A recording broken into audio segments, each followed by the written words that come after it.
Good evening, everyone. I made a weekly outlook video a couple times, but I just didn't really have much of anything of value to really say. I mean, look at this thing. So the COT report didn't come out on Friday like it usually does because it's Thanksgiving stuff. Um, we got a shitload of news this week. Monday, Tuesday, Wednesday, Thursday, Friday. Every single day has some sort of news. Friday closing off the week with JPOW, midweek GDP and Beige Book.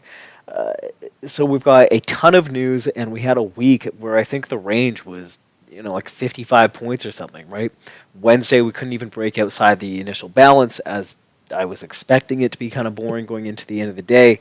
Friday, of course, a nothing burger with the half day holiday action.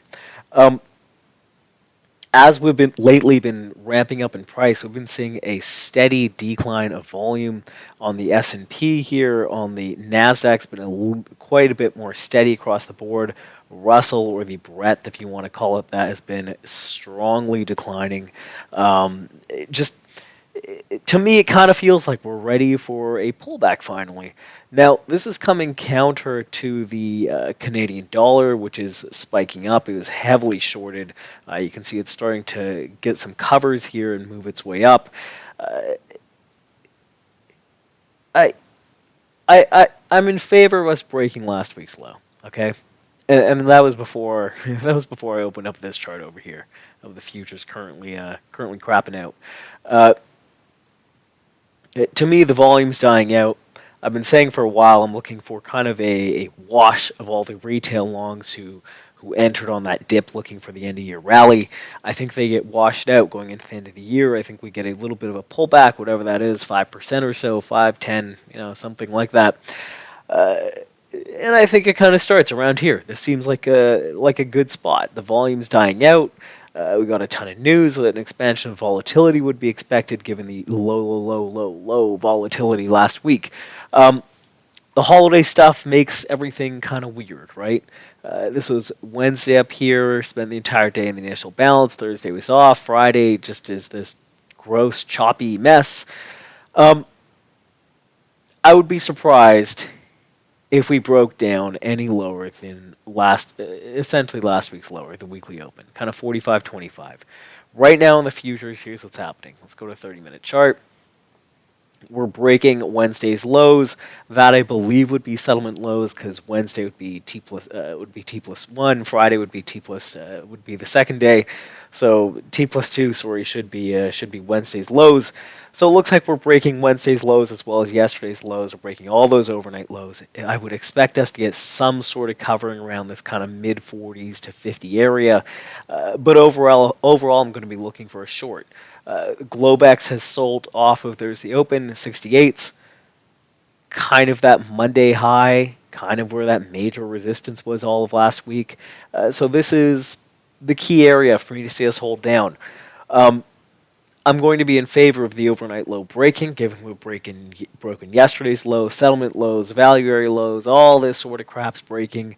And maybe we find bids somewhere here, somewhere around this kind of 45, 43 area where we had that, I think this was the bond auction that ripped upwards on Monday.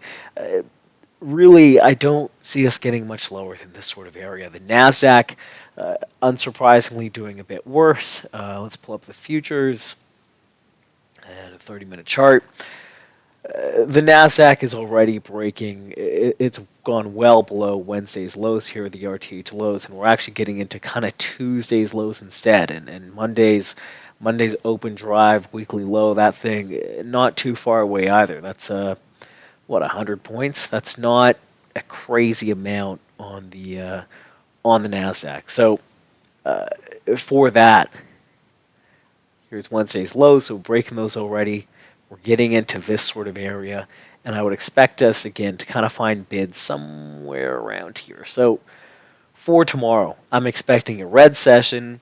I'm expecting us to find bids somewhere at or above last week's low. It's pretty rare that you get a dramatic move beyond a weekly swing level, especially on a Monday. So If I had to take a trade, it would be getting long somewhere around last week's low on the Nasdaq, perhaps, or the ES would be a better move, and then getting short somewhere around, somewhere at or below the overnight high, which is currently trading at what 43.69 on the Nasdaq or on the ES, and what is that? Yeah, 45.68 and 3/4 on the ES, and where's my Nasdaq futures chart? There we go. And whatever this is, 16,000ish, 16,009. That's probably the trades to me. Get short somewhere around these Wednesdays lows. You know, these RTH lows on Wednesdays. Somewhere around here is probably the short. Let's call it 16K. Yeah, that looks about right. Get short 16K, and then kind of expect to move into whatever this is. Let's call it 5,900. That sounds like a good plan to me. That's all I got. New home sales at 10 a.m. Again, I'm looking for breaks of last week's lows sometime this week. I mean, shit, at this rate, we'll hit it during Globex. That's all I got. I'm going to be playing this thing day by day. If we break... let's go to a big chart for a second. If we break not only last week's low, but if we break all these lows, that CPI low as well, 383 on the NASDAQ, now we finally have structure and volume above us. We've got 1, 2, 3, 4, 5, 6, 7, 8 days of volume and structure above us. That's when we can start thinking about a move into this gap close, the CPI gap, or maybe a move into this 372 area. That's when we can start thinking of taking shorts. Really starting to look at swing shorts and that sort of stuff. That's all I got. Hope that makes sense. Hope that helps. Have a great night. Trade safe.